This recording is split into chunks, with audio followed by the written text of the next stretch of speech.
Hello, everyone. Thank you so much for checking out this video here on Show, Style, and Spirit. I am Ebony, of course. And as you can see from the title of this video, I'm going to be giving my commentary on Instagram post by famed and beloved singer Al B. Sure in regards to, he is responding to the recent book titled Kim's Lost Words that's available on Amazon. He's going to be giving commentary on that, his opinion. He is saying that there's some falsehoods allegedly. I'm just repeating what he is saying. And he is also talking about being medically silenced. He actually says a lot. So I'm going to be reading and pausing, giving my opinions on things. Definitely, there were always things that seemed questionable about when Miss Kim Porter passed away, but we're going to get into it all. Now, before we do, I ask that you please hit the like button on this video. Then YouTube will recommend this video to more people who are keeping track of all of the latest developments in the Diddy federal case. Also, please subscribe to Show, Style, and Spirit if you have not already done so. Shout out to the Neighborhood Talk who obtained Al B. Sure's post. He made 3 posts on his Instagram, and then the Neighborhood Talk has compiled them all together. And so we're going to get into it all, okay? He definitely says a lot. And the headline is, Al B. Sure calls for an official investigation into Kim Porter's death and her alleged missing files. It is truly disheartening to think that those she considered close friends may have conspired with the perpetrator to obscure the truth. And Al B. Sure reads, Peep game. For over a decade and a half, I've been posting about and tagging random law enforcement agencies in hopes to protect loved ones, avoid deaths and tragedies that could have all been avoided. Despite this, I have been ignored, ridiculed, and medically silenced to cover up these crimes you're all now aware of by a very aggressive PR team and costly campaign to silence and physically harm me from exposing. It only aimed to prevent me from further sharing publicly the facts and insights Lady KP, meaning Kim Porter, shared with me during our frequent and intimate conversations and her selfless attempts to save my life by sharing frequent plans to do harm and possibly by ending my life. We definitely have to pause there. So it's been reported by other bloggers over the years that right after Kim Porter passed away, that Al B. Sure did a post and delete. He said Kim Porter was M-U-R-D-E-R-E-D or unalived. He posted it and he deleted it. The next thing you know, you heard that Al B. Sure was in a coma. Now, in terms of making public appearances, I know that the last time I saw him on my TV screen was during the most recent season of Love and Marriage DC. Al B. Sure attended the retirement party for Jamie Tyler. And you know that the Tyler's youngest son, Jason, a lot of us feel like he favors Al B. Sure. So it was really dope, really kind for Al B. Sure to attend the party. He was walking on a cane. He did say a few words.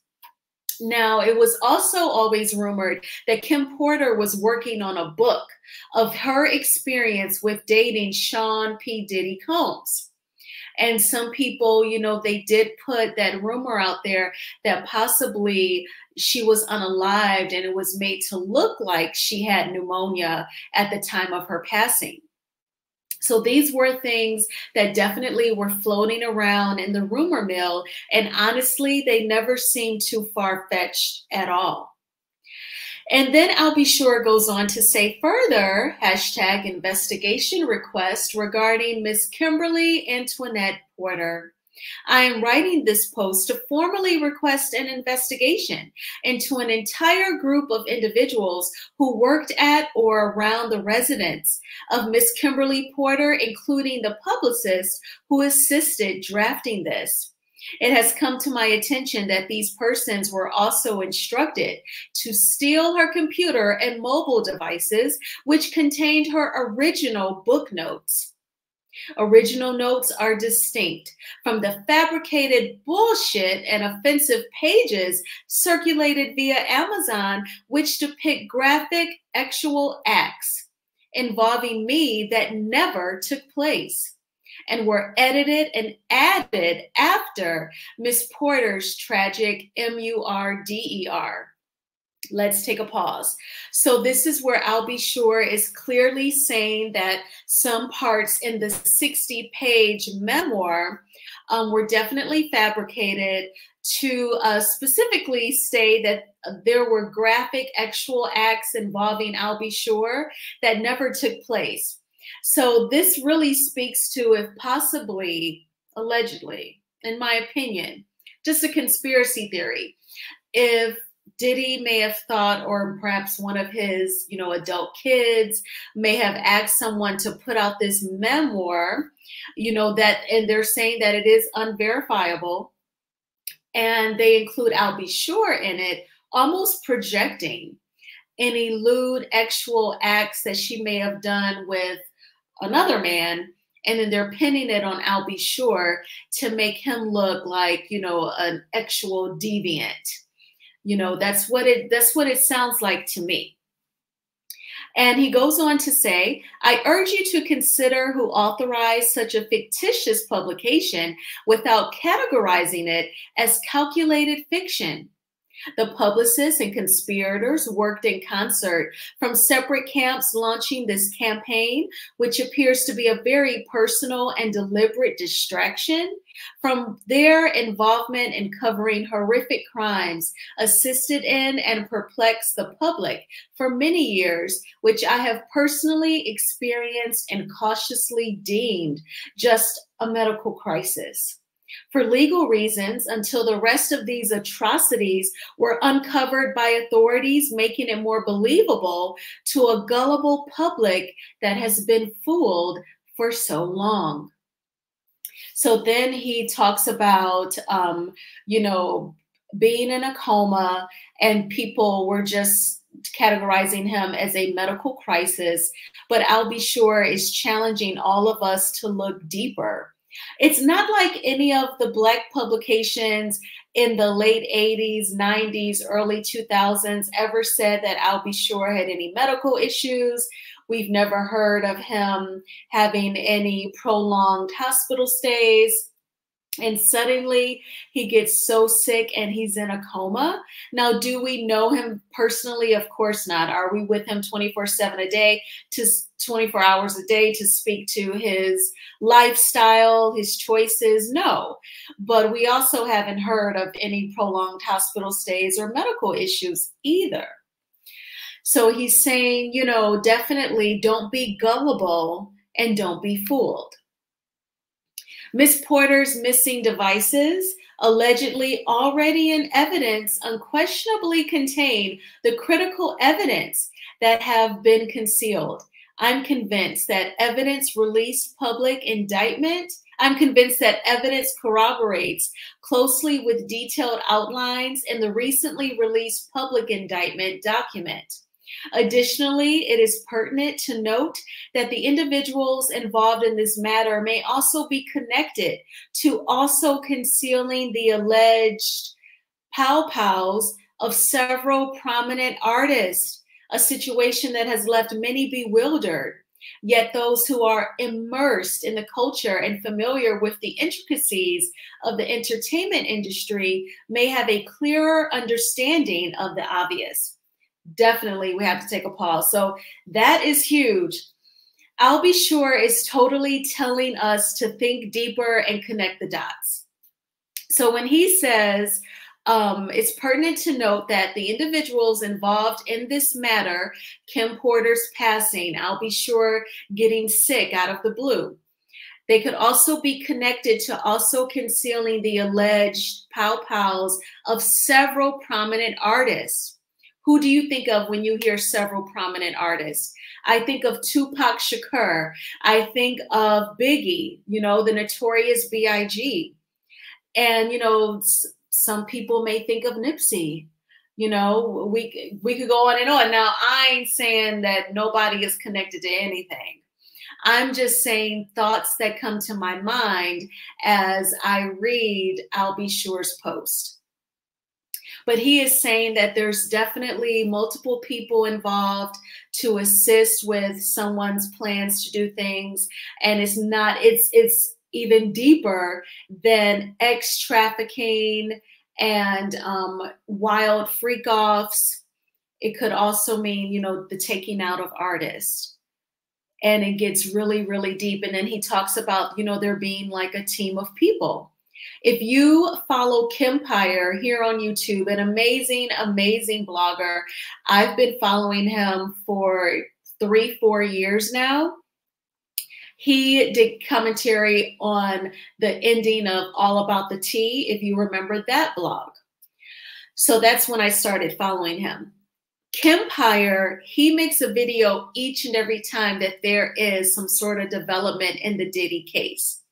He also has talked about, you know, someone who has worked for Diddy, you know, being involved with coordinating the freak offs allegedly. So that came to mind as I read that paragraph of, you know, people being involved to do these, his words, atrocities. It is with a heavy heart that I reflect on the legacy of our beloved Lady KP. It is truly disheartening to think that those she considered close friends and who were financially compensated by her perpetrators may have conspired with the perpetrator to obscure the truth and tarnish her name, my name, and her unfinished book notes with these ridiculous and unfounded narratives. The absence of Miss Porter leaves a void, depriving her of the opportunity to address these inaccuracies personally and to share her own factual memoirs detailing the brutal terror and madness she endured. Check all those text messages of those who serve in a PR capacity, as they have brilliantly and underhandedly crafted this fictitious story to service a personal vendetta.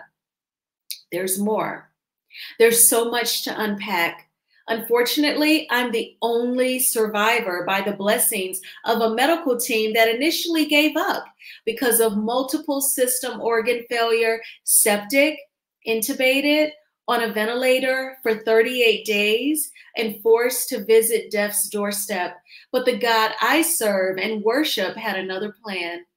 Keep in mind that this is just the G-rated version of what I endured over a decade, plus to silence the OG.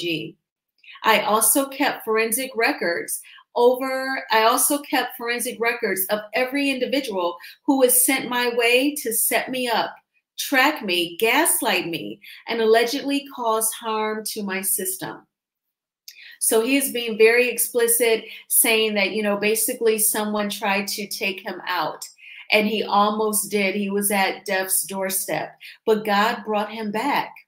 And now he is speaking out. I'm sure when the Lord initially brought him back, it was just a matter of getting his strength back, his faculties about himself, just trying to survive. And now he probably feels more safe and more comfortable speaking out because of the alleged perpetrator being behind bars. And it looks like he may be behind bars until his trial. So there's also more in this paragraph that I wanted to touch on. So it sounds like to me, in my opinion, that I'll Be Sure is speaking about, you know, people who were considered to be her close friends, allegedly working with said perpetrator to obscure the truth, publish the 60-page book, and tarnish her name and I'll Be Sure's name. It definitely sounds like a projection. And you know, we've never heard of a memoir being 60 pages. There are college textbooks that are more than 60 pages. When I was in middle school and high school, I loved to read a series called The Babysitter's Club. My brother's ex-wife bought me several Nancy Drew books. I would read those. They were all thicker than 60 pages. So why would a woman who dated off and on with Diddy for about 15 years, who passed away at the age of 47, still young, but a significant age, why would her memoir only be 60 pages?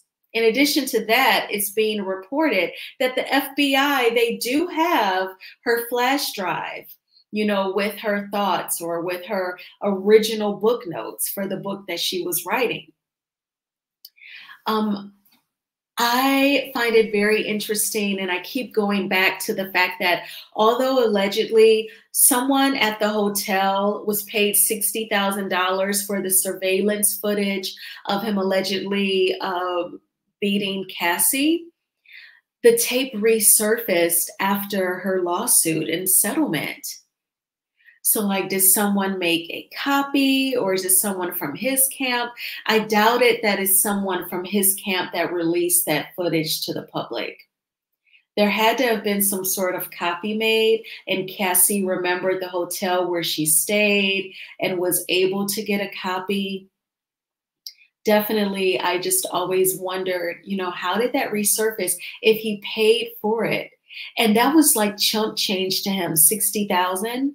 Perhaps it was the person who got the 60,000. They must have later thought and realized that that's like nothing. That's like a drop in the bucket to him, 60,000. So whoever got that money, I mean, that's just like income for 1 year. And depending on how you live, if you have children, you know, that probably may not even hold you over realistically, but they could have gotten much more, you know. But I always wondered, how did that resurface if allegedly he paid for it to go away? So this gets really, really deep, but there is more. Okay. Unfortunately, Kimberlina was taken away from us way too soon, and before she could complete her true thoughts, before this fake, unauthorized, edited release on Amazon, which the disappearance of her computer and vital evidence raises significantly more questions. It is evident that her potential to expose the realities of her personal abusers, being drugged, the ex-trafficking and human trafficking she was privy to, akin to the brave actions of Mrs. Cassie Ventura, posed a threat to those profiting from such heinous activities. In a nutshell, Kimberly was allegedly taken from us because she was set on course to accomplish what Mrs. Cassie Ventura did by igniting the bonfire, which brings us here today with the avalanche that has brought Satan to their chambers. Let us honor the memory of Lady KP, acknowledging the strength, struggles she faced, and the truth she sought to reveal in her own personal notes. Not this fake, unauthorized nonsense, using my name to keep dragging me as a social punishment for exposing this years ago. There will be significant suit headed right for the heads of the responsible parties who dragged my name into this bullshit. Kim and I talked right up to a few days prior to her demise. She was in good health, and we are in such a great friend space, reminiscing about old times and celebrating news of our son's accomplishments. No affair. Just great friends, warriors for Kim Porter. We must continue to advocate for justice and ensure that every one of the individuals who conspired against her are held accountable and prosecuted to the highest extent of the law. Thank you to all of the law enforcement agencies for their unwavering dedication to uncovering a portion of the truth. There's more. Rest in power, Lady KAP. Your true legacy will not be forgotten. Most importantly, please pray for the kids. There is no validation in my claims coming true. There has been way too much collateral damage and DEATH everywhere. Hashtag BCAC, before coma, after coma. The I'll Be Sure story. And there you have it. That is one hell of a post from I'll Be Sure. I have to say, when you do express yourself and in a public way, it is very freeing, very liberating. But also in this case, investigators have to check into these claims and they have to connect the dots and look really deeply. So I definitely wanted to make a video with you all on this. I know that, you know, my channel is a support system, a part of the huge support system for Miss Melody Cherie, but definitely when other stories that are not LAMH related arise that really speak to me, something that I care about, I definitely want to share them with all of you. So for those who are watching this video, I definitely thank you for watching and appreciate the support. Please hit the like button on this video and please subscribe if you have not already done so. I keep thinking about the very basic level of bullying, and that's like controlling someone. You want them to feel uncomfortable and or low about themselves. You want to control their behavior, their words, their body language. Add millions and millions of dollars to that, and you may feel untouchable. Or even if you do cross boundaries, break laws, you may think that you can buy people's silence, or you can purchase intimidation to silence them. So it's quite a time to be very thankful when someone very brave steps out. First, she escaped the madness, Mrs. Cassie Ventura. Then she spoke out. I've been thinking about, because, you know, someone in the comments said she'll definitely be a star witness for the feds. In one of the many Diddy stories that has come out in the past week and a half, someone said she'll be a star witness. And I thought about that. I said, you know, I wonder if like the feds told Cassie, because the feds are experienced, they're organized, they have like what, a 90% conviction rate. So they know how long, how many years it takes them to investigate, research, compile all of their findings and come out with the indictment, and then they go to trial. Like they know that timeline. So I wondered if like they told Cassie, like, look, you may want to consider filing your lawsuit, getting your money, because, you know, by sometime in 2024, he should be indicted and in prison.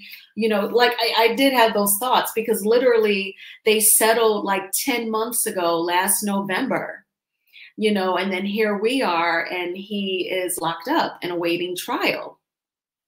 So it just makes me wonder, you know, how things can unfold. So for any of you who have suffered an injustice, if you've been harassed, stalked, perhaps even much worse, the R word, you know, and you're trying to get justice, you finally have the strength and the courage to speak out, you know, definitely hang in there, try your best, hold on to your support system, and do not give up, because it may take some time, but, you know, that joy, that justice may actually come in the morning.